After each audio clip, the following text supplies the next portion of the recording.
Okay, in this video we're going to do an overview of the Janome DXL603, QXL605 and XL601.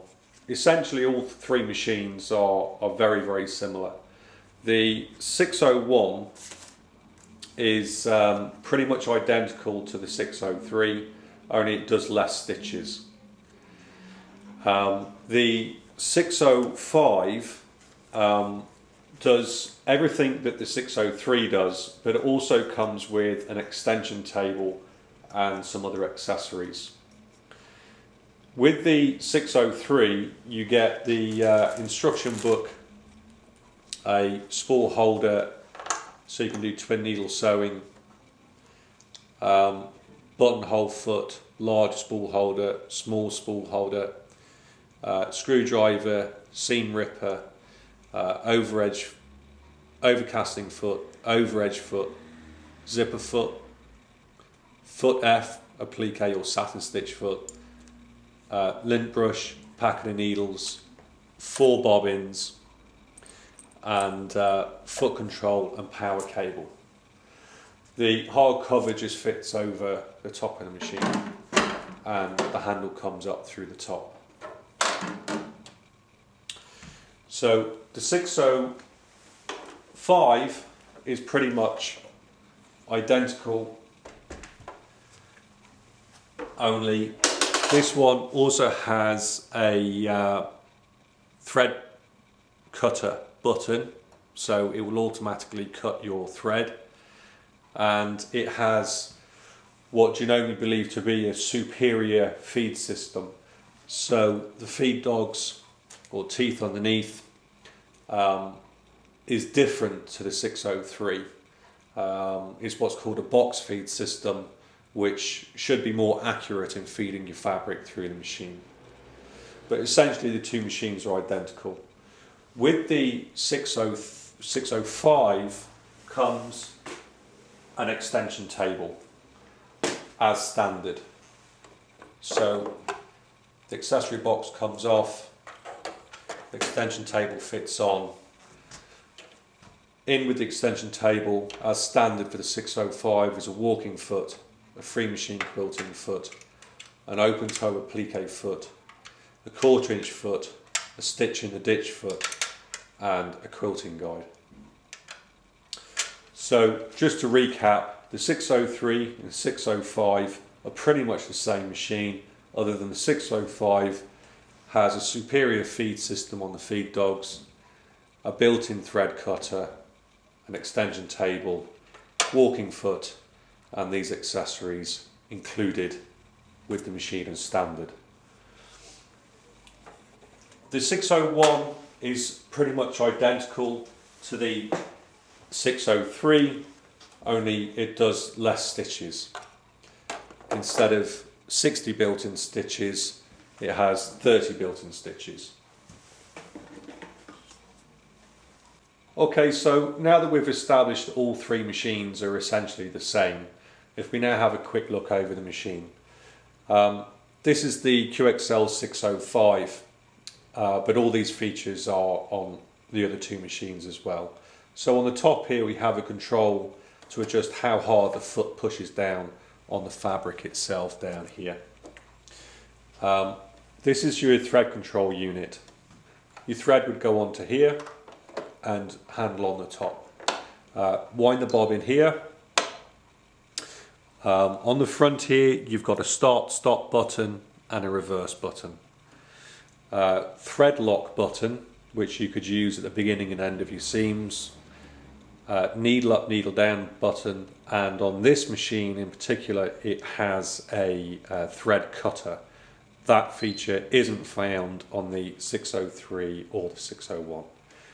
This is the speed limiter button or speed control button. So if you're using the machine with the foot control, it would just limit how fast the machine can go. If you're using this without the foot control plugged in, then this would actually control how fast the machine goes. These buttons here are for selecting your stitch and the width and length settings of that stitch. We can move on to those in a minute. On the side of the machine you'll see where the power plugs into the machine, and this is where the foot control plugs in. On and off switch and accessory box on the front. The accessory box comes off to give you a free arm to do trouser legs and sleeves, and on the back of the machine is the switch to raise or drop the feed dogs.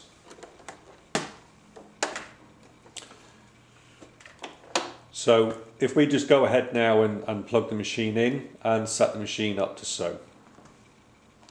So to thread the bobbin, just push the bobbin onto the spool holder, put the cap on, stop it from falling off, go around the pre-tensioner, and then try and thread the hot thread through the hole in the bobbin.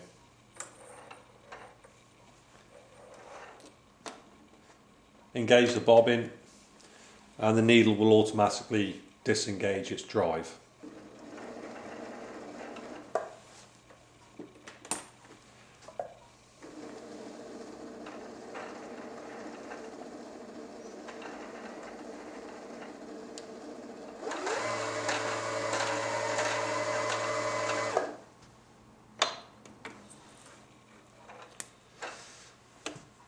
Place the bobbin into the bobbin holder or bobbin case.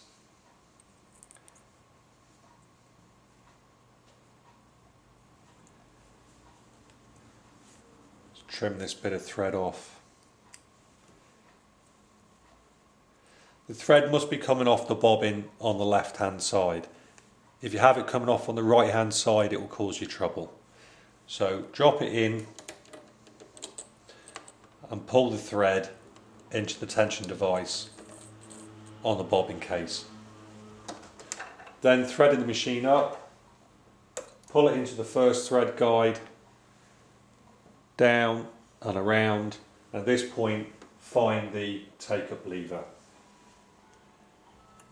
Into the take-up lever, down and into the last thread guide. To use the needle threader, pull the needle threader down on top of the thread and engage it. Put the thread on the tip of the needle and wipe it up the front of the needle. Then push the needle threader up and it will pull a small loop of thread through the back of the eye of the needle.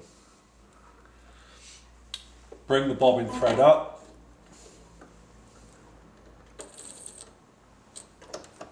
Raise the foot and put the thread under the foot. There's a handy thread cutter on the side of the machine. And place the bobbin case cover back on. So the machine's now ready to sew.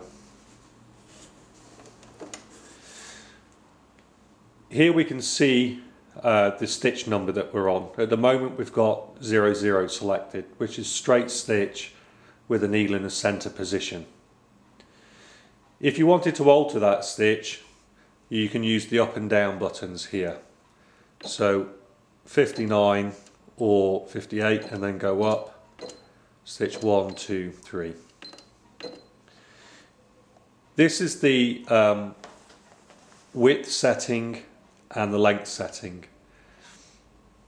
If we go back to stitch 00, the width says 3.5.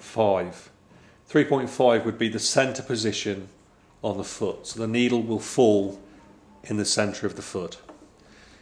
If you wanted to stitch with the needle on the left, just select the stitch, select the width, and then adjust this down to 0. That's now moved the needle over to the left. If you wanted to put it on the right,